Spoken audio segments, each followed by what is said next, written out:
this is going to sound like it's out of a movie. It's not. This is not out of a movie. I'll send a link to you on what just happened in Iran. And if you read this, you're almost going to say, yeah, I don't know if this is true.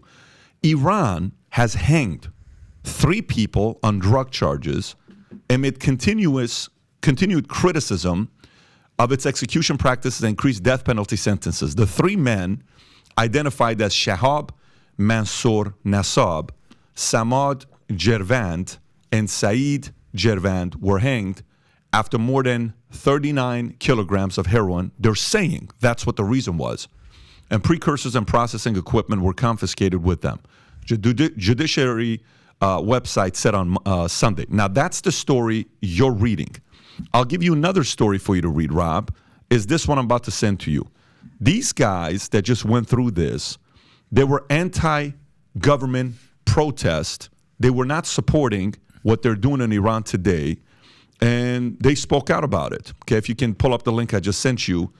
And Iran sits there and says, yeah, this is kind of, we got to make a statement too. So Iran executes 3 men accused over anti-government protests.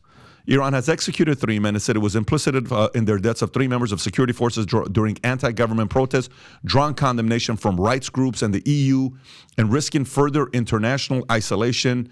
So that story you pulled up was a different story than this one here, Rob. These are 2 different stories.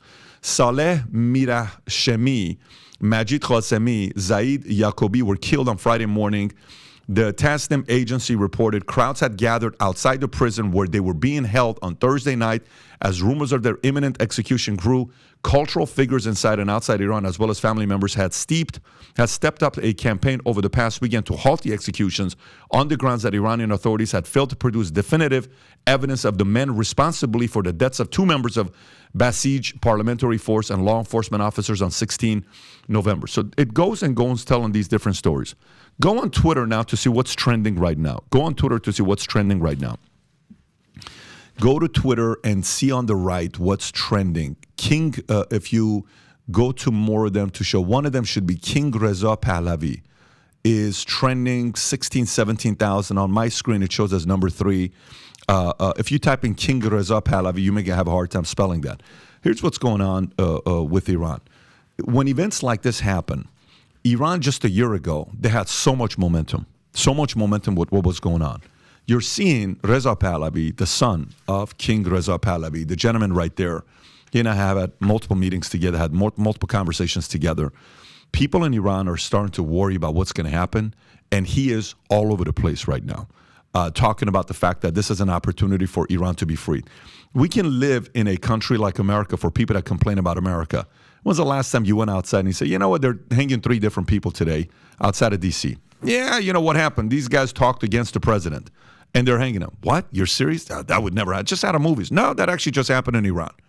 Those types of things are still happening in countries like Iran, and it's such a weird position for them to be in, because on one end, parents want to see Iran be free again, but the fear of getting their kids to be motivated by this, and they go out there and all of a sudden like, man, I lost my son. The parent doesn't want to experience risking something like that.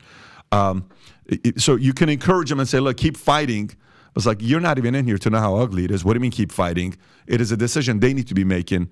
But one of my dreams is to one day take my kids to Iran, to Khiyaban-e-Hojat, and show them where their father was raised, and I lived there 10 years, and how the history of this empire, that they went from being where they were at to the king building Iran into a place where women finally had a voice. But it'll be interesting to see what happens here. I like seeing him all over the place. The son talking about this. There's more and more momentum going on there.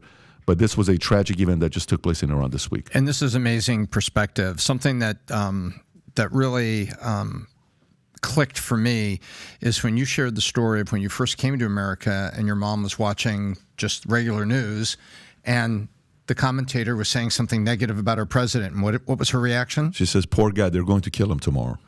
Because that's normal in Iran. You don't talk against, presidents. That's just not something you do in Iran. You don't do that. In America, it's normal. In America, it's a business model. Like we're doing it today. Last 2 hours. This is what we've been doing today. I'd be homeless otherwise. You wouldn't be homeless. Maybe 5 of us outside today. So it's like, hey, Rob's going to say, look, I'm just working here, man. I wasn't doing anything. I'm just having my drink and enjoying it. But it'd be me, Adam, Rob, and Tom outside of Valuetainment, a statement being made. Talk about us one more time. That would be the case in Iran. So if you like this clip and you want to watch another one, click right here. And if you want to watch the entire podcast, click right here.